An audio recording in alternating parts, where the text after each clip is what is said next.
नमस्कार उत्कली चैनल आउ एक प्रस्तुति को आपण को हृदय स्वागत करुच्ची। आज मंगलवार ए मंगलवार रे मार पाद पद्म शतकोटी प्रणाम करी मार आशीष कृपा भिक्षा करी माँ विषय किसी उपस्थापन करुच्ची। तारिणी महात्म्य कहीं एपरी ना होइछि मार से विषय आज आलोचना करिबा। भगवती दुर्गा यही संसार सकल दुख दुर्दशारू तारण करती बोली मार अन्य नाम तारिणी होइछि। एही देवी अनंत कोटि मर्त्य पाताल और विश्व ब्रह्मांडर मालिक बोली कहले अत्युक्ति हेब ना। भगवती दुर्गांकर साहाय्य बिना ब्रह्मा विष्णु और महेश्वर किछि करि पारंती नाही। माँ दुर्गा सबु देवता सबु देवींकर शक्ति स्वरूप। भगवती जगदम्बा हेउछंती जगतर एकमात्र शक्ति। एही शक्ति रूपा देवी को प्रकृति आख्या दिया जाइछि। काहींकि एही प्रकृति नाम रे नामित करा जाइछि।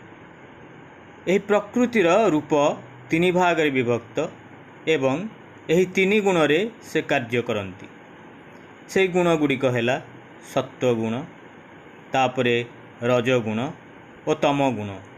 सर्वोत्तम सत्वगुणरू प्र अक्षर, मध्यम रजगुणर कृ और अधम तमगुणरू ति। एहीपरि तीन गुण को नहीं प्रकृति होइछि। प्रर अर्थ प्रकृष्ठ बा उन्नत। कृ जो कृति निया है कृति सृष्टि अर्थ को बुझाए। तेणु सृष्टि करिबारे जे प्रवीणा से हेउछंती प्रकृति। जहांक ठारू सृष्टि आरंभ जे हेउछंती समस्तंकर माँ जे हेउछंती प्रकृति माँ। सत्व रज तम गुण रे जे भरपूर से हेउछंती प्रकृति। से हेउछंती त्रिगुणात्मक स्वरूपा।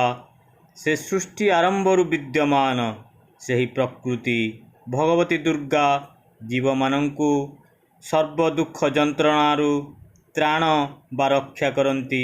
से हेउछंती भगवती दुर्गा बा तारिणी। जो प्रकृति त्रिगुणा से ही पुणी निर्गुणा अटंती बा तीन गुणरू अतीत अटंती। हे माँ आज मंगलवार तोर पाद पद्म अनंत कोटि प्रणाम। माँ देवता और मनुष्य मानक मध्यरु जी आशा आकांक्षा ममता और लालसा रखी संसार रे जन्म ग्रहण करे कालातिपात करे से माने प्राय दुर्गा को सर्वदा आराधना करिथांती। कारण संसार रे जो स्नेहर बंधन अच्छी से यही आशा आकांक्षा ममता बा लालसा माध्यम रे गति करे। यही चारि गोटीर अभाव घटिले बा कौनसी बाधा सृष्टि हेले देवता और मनुष्य माने ताकू दुर्गति बोली मने करंती। मोट उपरे मनस्काम पूरण न हेले मनुष्य यही देवी को स्मरण करे और निजर मनोवांछा पूर्ण करने को आराधना पूजा उपासना माध्यम रे देवी को आश्रय नहीं थाए। भगवती दुर्गा असंभव को संभव और संभव को असंभव करि पारंती। एपरिकी सृष्टि माध्यम रे से सबु मध्य करि पारंती।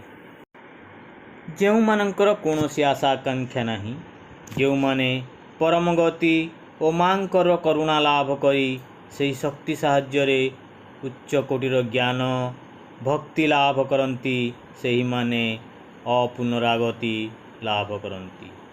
अपुनरागति हेला पुनराय जन्म हेबाकू एही संसार को आसंती नाही, पुणी जन्म नेबाकू चाहती नाही। ताहा हेउछि अपुनरागति। तार कारण हेउछि एही संसार रे आशा आकांक्षा थिबा पर्यंत जीव जन्म लाभ करुथाए। आशा आकांक्षा सरीगले बा जीवर आशा आकांक्षा न रहिले जीव मोक्ष प्राप्ति हुए एवं तार आउ जन्म हुए नाही। यही माटी घट बा माटीर शरीर नष्ट होला परे किछि समय शुष्क रे बा शुष्क शरीर रे रही पुनर्बार ताकू एही संसार रे जन्म ग्रहण करने पड़े।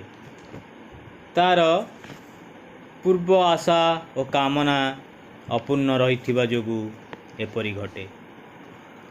सुतरां तपी ऋषि सन्यासी ज्ञानी मुनि समस्ते निज निज मार्ग रे शीर्ष स्थान को गति करने निमंते तांकर शरणापन्न हुंती एवं शेष रे निजे निजर साधना मार्ग रे सिद्धि लाभ करती। सेथिपाई तांकर नाम सिद्धिरूपा सिद्धेश्वरी सिद्धदा अटे। आजिर उपस्थापन को एठी रखुची। पुणी मार महात्मा विषय आलोचना करिबा, मार गुणकीर्तन करिबा, मार कृपा भिक्षा करिबा। सेतेबेल पर्यंत विदाय दियंतु। उपस्थापनटी जदि आपण मानंकु भल लागि थाए, आपणक हृदय को छुई थाए, तेबे चैनल को लाइक शेयर सब्सक्राइब करिवे। मतामत बाक्स रे जय मां लिखिबे। धन्यवाद। वंदे उत्कल जननी।